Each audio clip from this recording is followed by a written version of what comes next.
વલસાડ જિલ્લામાં ભર શિયાળે તસ્કરો એક પછી એક ચોરીની ઘટનાઓને અંજામ આપી રહ્યા છે અને પોલીસની ઊંઘ ઉડાવી રહ્યા છે।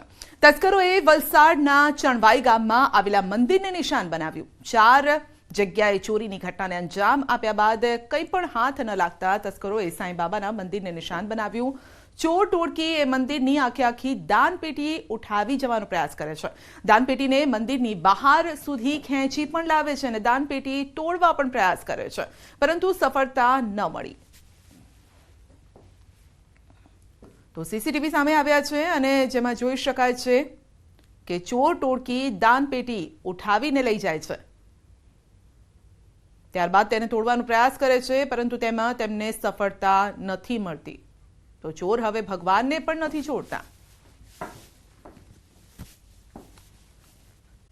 અમદાવાદના પાલડી પોલીસ સ્ટેશનમાં ફરજ બજાવતા મહિલા પોલીસકર્મીના આપઘાત કેસમાં પ્રેમ પ્રકરણ સામે આવ્યું છે। મહિલા પોલીસકર્મીએ પ્રેમીના ત્રાસથી કંટાળીને આપઘાત કર્યો હોવાનો ઉલ્લેખ કર્યો છે। પ્રેમી તેને નોકરી છોડી દેવા માટે દબાણ કરતો હતો।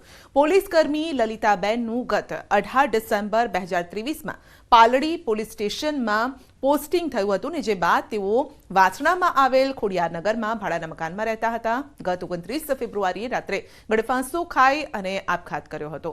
પોલીસે સુસાઇડ નોટમાં જે લખવામાં આવ્યું છે તેના આધારે પ્રેમી જશુ રાઠોડ સામે ફરિયાદ નોંધી છે। જોકે ફરિયાદ બાદ નાસા ફરતા જશુએ એલિસબ્રિજ પોલીસ વિસ્તાર જે મથક છે ત્યાં આવેલી એક હોટેલમાં ગળફાંસો ખાઈને આપઘાત કરી લીધો।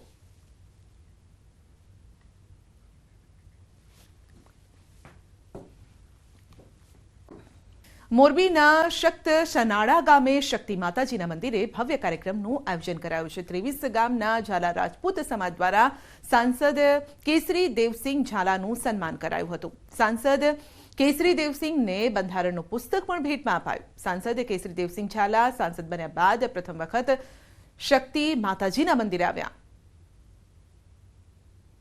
એટલે અમે એવું નક્કી કર્યું હતું કે આખો સમાજ અમે વાંકાનેર જોયું તો પાઘડી તલવાર ને એવું જ બધા આપતા હતા।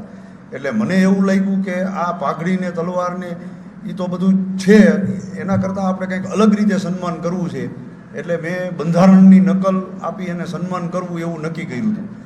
મારું આજે એક અનોખી રીતે સન્માન કરવામાં આવ્યું છે। ક્ષત્રિય સમાજના અંદર અનેક પ્રકારના સન્માન થતા હોય છે, નોખા ગિફ્ટ દઈને, પણ આજે બંધારણની કોપી દઈ અને એક રાજ્યસભાના સંસદ તરીકે મારું સન્માન જે કરવામાં આવ્યું છે, ખૂબ સારી રીતે અને ખૂબ એક અનોખી ગિફ્ટ દઈ અને એમના સમાજ તરફથી મને આ સન્માન કરવામાં આવ્યું છે।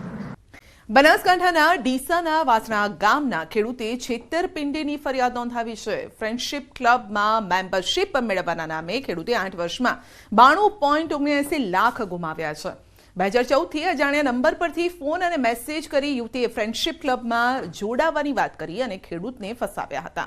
હાલ ડીસા ગ્રામ્ય પોલીસે મહિલા સહિત 3 લોકો સામે ફરિયાદ નોંધી અને તપાસ હાથ ધરી છે।